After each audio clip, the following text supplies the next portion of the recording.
right, so yesterday you guys watched a video from the Amoeba Sisters about some of the exceptions to our inheritance rules.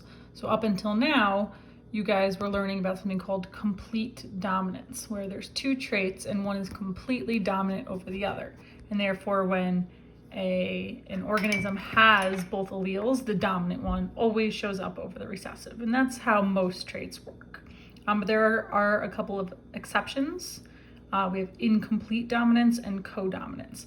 So I'm going to read you guys the directions and walk through some of these questions with you, and then send you on your way. So here we go. Genetics, Punnett square practice. Most genetic traits have a stronger dominant allele and a weaker recessive allele. In an individual with heterozygous genotype, the dominant allele shows up in the offspring and the recessive allele gets covered up and doesn't show. We call this complete dominance. So that's what you guys have been working with so far, right? You have, if someone is heterozygous, you have a big A and a little a, and the big A is always going to show up. It's always going to dominate over the recessive. That's called complete dominance. However, some alleles don't completely dominate others. In fact, some heterozygous genotypes allow both alleles to partially show by blending together how they are expressed. And this is called incomplete dominance. So with incomplete dominance, you get a blending of traits. So something that's a little bit in the middle of the two different traits. Other heterozygous genotypes allow both alleles to be completely expressed at the same time, like spots or stripes. And this is called codominance, right? Co means together, of equal value, right? Co-workers are people that have similar job titles, all work together. One is not more powerful from the other. They both show up. Examples of each are listed below. Write what each type would be if they were heterozygous. So the number one is our normal complete dominance. If a red, big R, and a white flower, little r, were crossbred, resulting in 100% heterozygous, big R, little r, what phenotype would be seen according to the rules of complete dominance? So this is what we're used to. If you have a big R and a little r, big R is red, little r is white, these flowers would be red. Right? Big R is dominant, overpowers the little r. Incomplete dominance is when they blend. So if a red and a white flower were crossbred, resulting in 100% big R, little r, what phenotypes would be seen according to the rules of incomplete dominance? So here we'd actually have a blending. We have a red allele and a white allele, so in between there, the phenotype would actually be pink, a blend of red and white.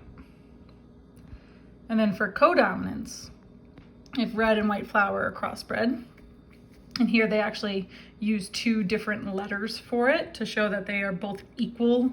There is no dominant and recessive, right? They're both equal. So you have 100% RW.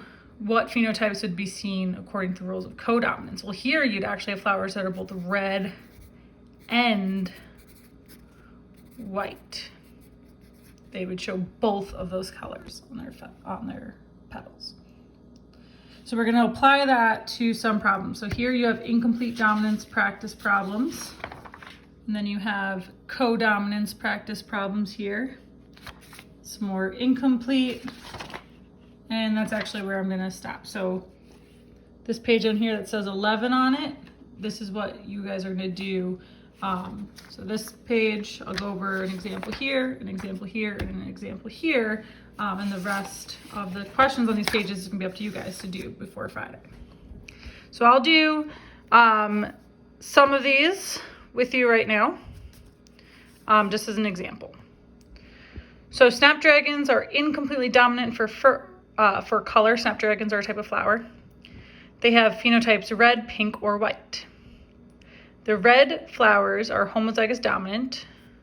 The white flowers are homozygous recessive, and the pink flowers are heterozygous.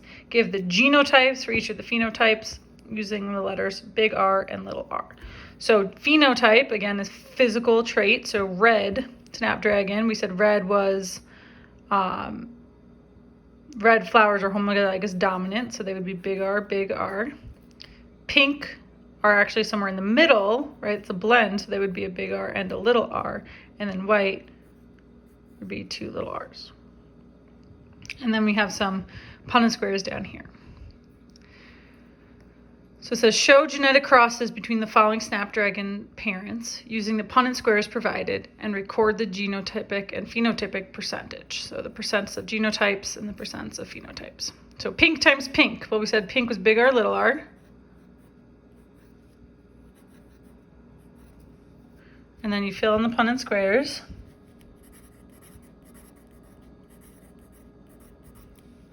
And what you have here, you have 25% homozygous dominant, 25% homozygous recessive, and then 50% heterozygous. So what that's going to give you is 25% red, 25% white, and 50%, since this is incomplete dominance, they're going to blend. You get 50% pink. The next one is a red and a white. We said red snapdragons are big R, and white snapdragons are little r, little r. And you guys can fill in the squares and do the same thing. So what I'm gonna have happen is your bell ringer is actually gonna be C here, so that I know that you watched this video, you followed along, and you know how to do question C. So that's incomplete dominance. That's when they blend. So when your big R, little r are together, you get the middle. So you have red, you have white, and then the middle is pink. The next page is codominance. And first it's going to ask you to explain the difference between incomplete and codominance. So codominance is a little different. Instead of blending, they both show up. So both traits show up. So here's an example. In some chickens, the gene for feather color is controlled by codominance. The allele for black is big B, and the allele for white is W. The heterozygous phenotype is known as erminate, black and white spotted. I'm sure most of you have seen black chickens and white chickens and black and white spotted chickens. So this is codominance. You have equal parts black and white showing up in the phenotype. So the genotype for a black chicken would be BB. A white chicken would be WW.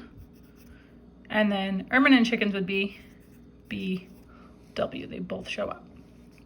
So your example question, if 2 erminate chickens were crossed, what is the probability that they'd have black chicks or white chicks? Well, the parents, it says 2 erminate chickens, so they'd both be BW. You do that Punnett square.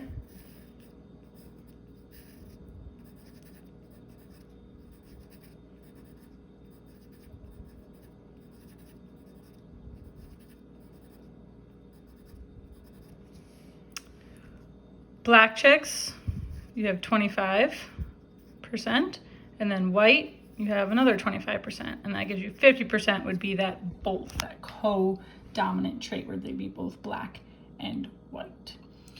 So really you have to pay attention to the key that you make, right? You make a key, black chickens, white chickens, erminate chickens. So when it then says a black and a white chicken are crossed, right? And then you have to figure that out. So you need to pay attention to your key. What means black, what means white, and what means both. For number 5, a roan bull and a roan cow, that means they're both red and white. It's like those red and white spotted cows that you see. So that would be the co-dominant trait, right? So you could even say like a red and a white together would be roan. And then red would be R's and white would be W's. And then this question, let's see, does it,